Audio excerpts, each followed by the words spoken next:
Hello, hi. I'm gonna use this little wave function. It's so cute.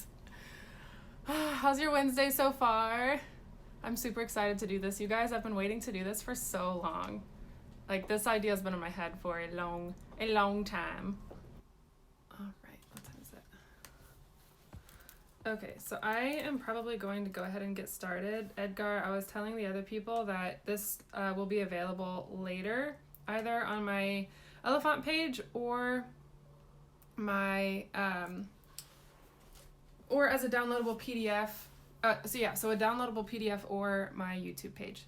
So this will be somewhere on the internet later on. So I just wanted to give a quick intro. So I'm Kaylee Nichols. You guys know this.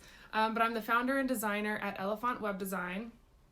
I'm an opera singer, and I've been building websites since 2013, but just not always as a business. I did this as a hobby and was just building websites for friends and changing my website a million times. And I think if you are a singer in the business and you have a website, I've probably seen it. I do that much stalking.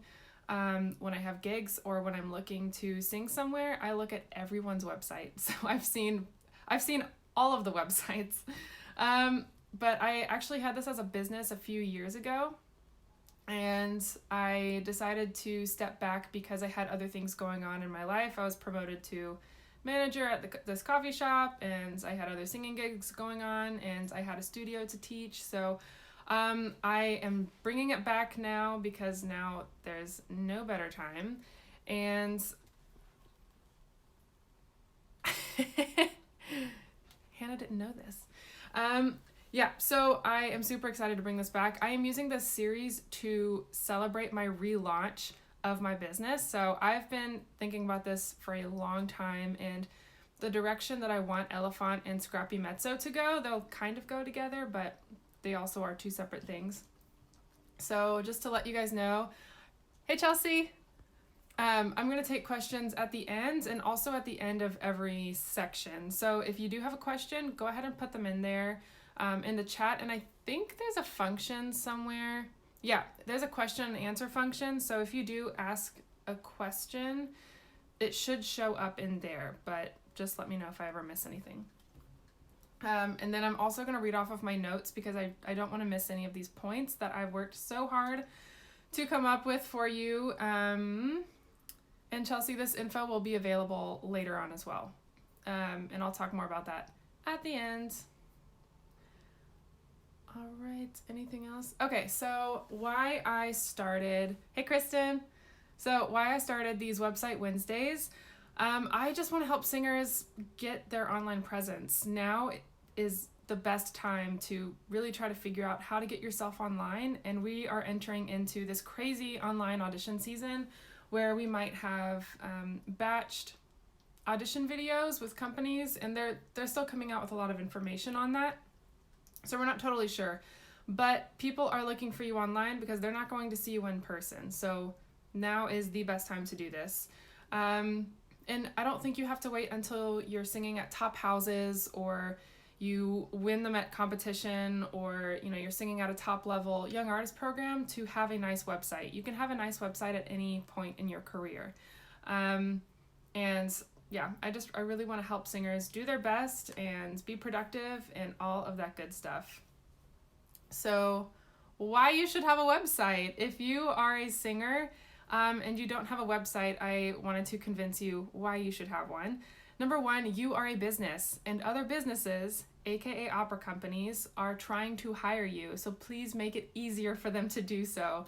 There are some companies that actually rely just on web searches to hire, to cast their shows. So they just start looking for people that sing their rep, the rep that they're doing, and they find them online and ask around, and they don't even hold auditions. So that is a real thing. But when your materials are online and they're easy to access, that makes it easier for them to hire you. So why not? Number two, you've worked really hard. Show people what you've done, all the hard work that you put in every day to work on those arias, to just hone your craft. You want to put that stuff out there because when you're excited about your business, other people are excited about it too. So that is like my advice for everything revolving around social media and singing. So that's another point, is this includes your social media too. Like show the stuff that you've been doing. Number 3, it is a great way to show some of your personality online. So with your website, you have the ability to let people see the quality of the work that you've been doing, and you can choose to show any behind the scenes content, that you can link your social media to your website. You can have a blog on there. All of these things will help a company get to know you more than just walking into an audition room or watching one audition video. Everything revolving that is going to help them get to know you better.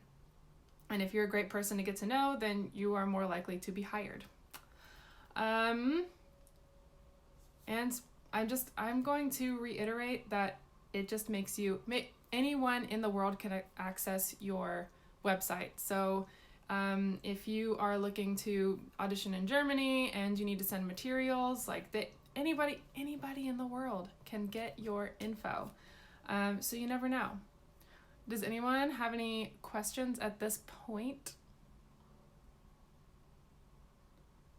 If you do, go ahead and put them in the chat. Otherwise, I'll keep going.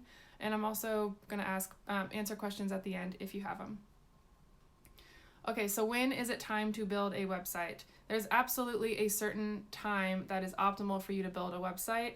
And that's not always early in your career, because websites cost money and it's absolutely an investment in your business. So earlier in your career, maybe not so much, but there are still options for you to have an online presence, and I'm going to talk about that. So, okay, so if you're a freshman, sophomore in undergrad, you probably don't need a website right now, but something that I would advise is you could start a Facebook page and start to learn how to maintain social media presence and maintain the idea of a website, because it is something that you have to keep up with. You can't just put it up there and leave it. You do have to update it as your career grows. So that's a really great place to start. If you're a junior or senior and you're not quite ready for a website, you can start a Facebook page as well. But if you are, say you're a senior that's performing at a really high level, are you still helping people make websites? Yes, Kristen, I am. That is part of this, and I was telling the other people that this information will be available either in a downloadable PDF or on my YouTube channel. I'll announce which one that is. Maybe both. I don't know. We'll see. But yeah, just to answer your question. So, okay, yeah, so if you're a senior performing at a really high level, you might be ready for a simple website. So if you are in grad school, I highly recommend the Facebook page option, but mainly for you, I would say a simple website. And the reason I say simple is you don't need all the bells and whistles at this point in your career. You're still gaining basic information for your resume, and you don't want to have something that is difficult to keep up with, because you are also still going to be learning how to maintain and update your website. And again, it is still an investment in your business. No matter what you use, it's going to cost you money unless you only use the Facebook page option. So that is my best advice if you are still in school. Now, if you are out of school and you're auditioning for professional gigs or programs, hello, hi, nice to meet you. I'm a web designer. I can help you, or you can build it yourself, and I can also help you with that. So if I have converted you to build a website at this point, I am going to give you some tips on what you should include on there. So at the very bare minimum, you need your headshot, your bio, your resume, your recordings, and your contact info. This is basically the same info that you would provide on any kind of application. So make sure your resume and your headshot at least are downloadable as a PDF, so the formatting stays the same. I've seen people put their resume as a Word document or just some kind of document format that's not a PDF. And when the other person downloads that, your formatting is going to change. It might not, but it probably will. I've seen that more often than not. So make sure that you have it saved in a PDF option so it still looks professional on the other side. That's out of the bare minimum. That is the hottest tip that I can give you. If you need to level up a little bit with other than your basic materials, find a photographer to take publicity photos of you. And these are just a series of headshots that could be used as promotional material. These photos make really great websites because you can have consistency throughout your whole site. So if you don't have a website yet, or even, hello, we have another person. So if you already have a website and you're looking for another way to spruce it up, these publicity photos can honestly really, really help maintain consistency throughout your whole site.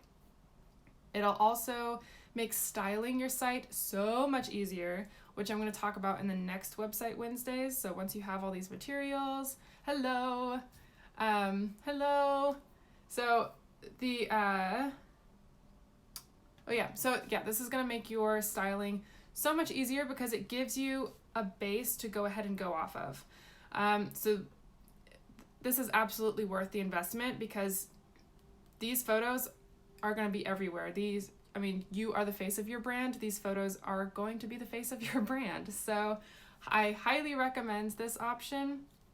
It also gives you more options to post professional photos on social media. And if your social media is looking really professional, that is another thing that companies can be like, okay, like we can promote this person.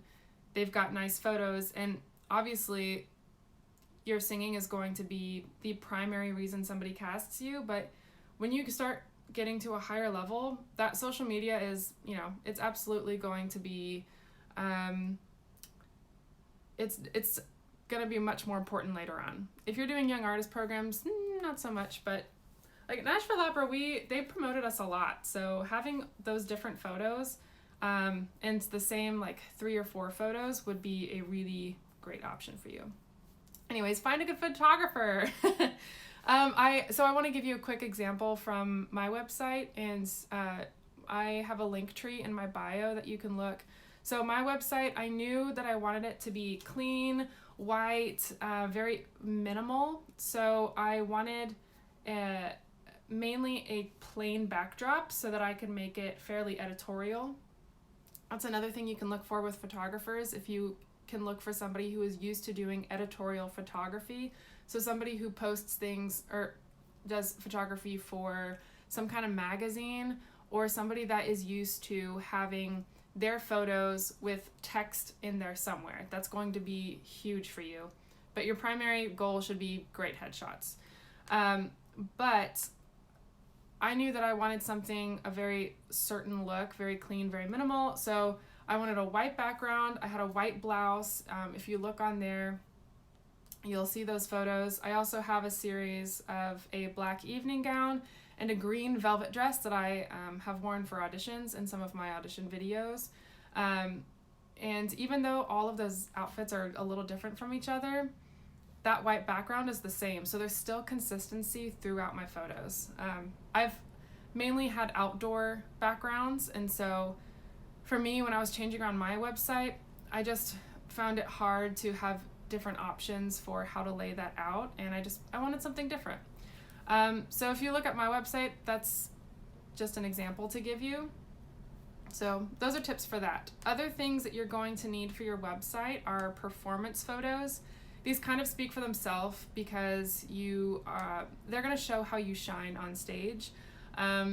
Not all stage photos are created equal. You don't have to show every single stage photo that you've ever received, you've ever taken. Just take a couple from each show, or maybe one from each show, depending on how many you have.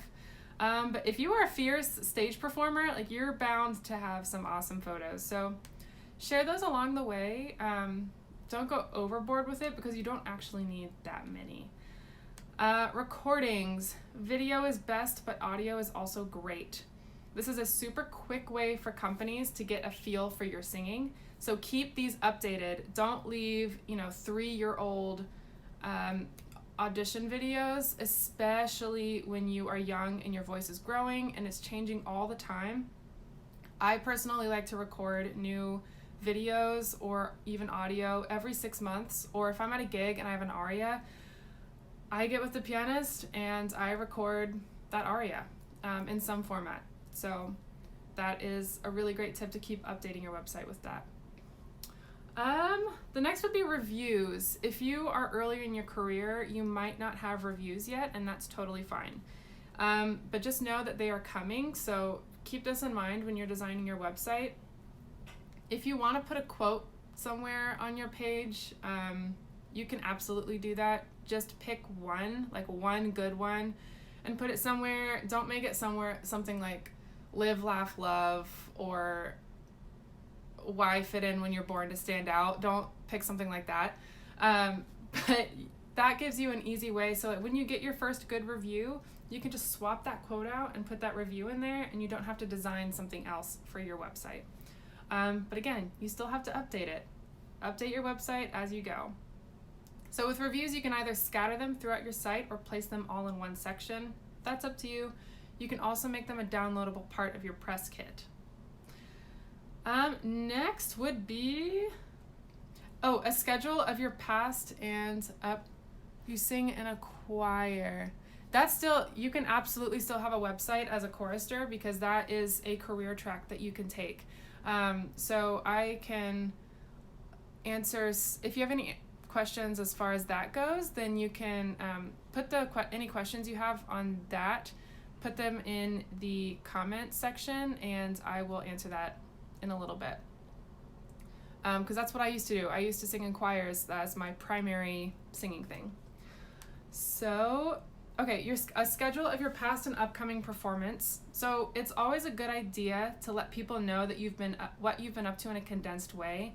Let your future employers know, and what your fans know, where you'll be next. So if you have people that are following your career, let them know where you're going. You can post this on social media, post it on your website, keep it updated, but just be sure to wait until the company announces their season before you put anything on there, because you don't want to announce something before the company does. And a lot of times this will be in your contract. So read your contracts, don't post before the company does. And then it's also a good idea to have some past performances in there as well, especially if you've had some notable performances. Maybe keep them within the past year or so, but keep things flowing, keep it flowing and going. That's what I always say with websites, with maintaining those. And the last one is languages. So if you are someone that speaks another language fluently, or if you are going to work in another country where they speak something other than English, we're in America here. So if you're going over to Germany, make sure you have your materials in German as well. Or Edgar is on here. He will be having a Spanish version of his bio. So his website will be coming out very soon. He's one of my current clients that's on this call right now. If there's anything else that you have questions about before I kind of move on here, I'm gonna go up here.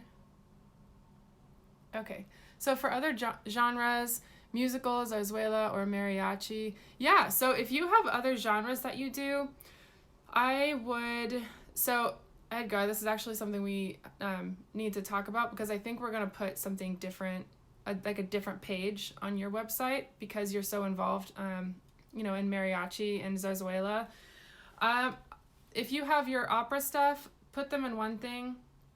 If you are super involved in another, so say you are somebody that performs opera and Broadway, and you are, you have frequent gigs in both of those, I would maybe put those as separate pages.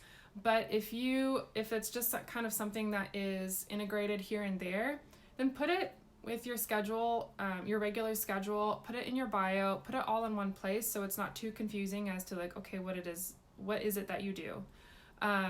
So it just depends on your career, and ask around. If you have materials that you're just like, okay, I have all of this stuff, what do I do with it? Feel free to send it to me. My email address is elephontwebdesign@gmail.com. There's a link tree in my bio that you can get to it from Instagram. Or you could just direct message me and say, hey, this is my situation. What would you recommend? I am doing that for free. So during this whole pandemic, because I want you guys to be able to put your best page forward. Any other questions so far? This isn't going to be like a super long thing, but for those that have joined a little later in the talk, all of this information is going to be posted later on, maybe as a downloadable PDF or maybe on my YouTube channel at TheScrappyMezzo. If you guys have a preference, let me know in the comments. I might do both, to be honest, because I want this information to be out there and to help singers build their best website. Because even though I'm a web designer, the reality is not everybody can afford a designer. I personally keep my prices lower because I work with a lot of people who are just like, I just can't afford this. So I purposely keep my prices a little lower. So if you have questions about that, then please email me and I'll send you a pricing sheet. But I just really want to help you guys out. So if you have any other questions, go ahead and put them in the comments. And I think, did I miss any questions here? I don't think I did. Okay. Yeah, so these are mainly for singers, but if you have a business of some other kind, then this also can apply to you. And if you have questions about that, again, I do consultations, just let me know. But I'm going to probably wrap this up here. So if I've converted you to a website user, take this week to gather these materials. If you have any other questions, let me know. You can direct message me. Links to my website in my link tree on my bio on Instagram. So next week is going to be styling your website. So now that you have, So now that you have all of these materials, okay, what do you do with it? Because I think that's the most overwhelming part to a lot of singers. How do I make this look good? What do I do? How do I pick my colors? What hosting sites do I use? I'm going to go off of the hosting sites that I've personally used and would recommend. So that's what we're going to be talking about next week, and that's just going to be all of its own thing because it's a big topic. Like I said, this will be available later on, and I'll announce on here where I post it, just to let you guys know. And I may also post this on my Elephant web design page as well. Yay, good. I'm glad, Nicola. Okay, so Nicola says, that's what I need to know. Looking forward to it. So great. So if you have other friends that need to build websites, please share this with them. I'm going to leave this up to be shareable and just be like, hey, if you have stuff, Kaylee's going to show you how to, style. I'm going to make you look good. Don't worry. So if anyone doesn't have any more questions, I'm going to go ahead and sign off, and we'll be back here at noon next Wednesday. I think it's the 12th. Is that right? I think that's right. I don't have a calendar up here right now. But thank you so much for coming. I wasn't expecting a big audience today, but that is why I am letting this information be available later on. But again, if you have any questions, let me know. I'm here for you. And thank you so much for coming.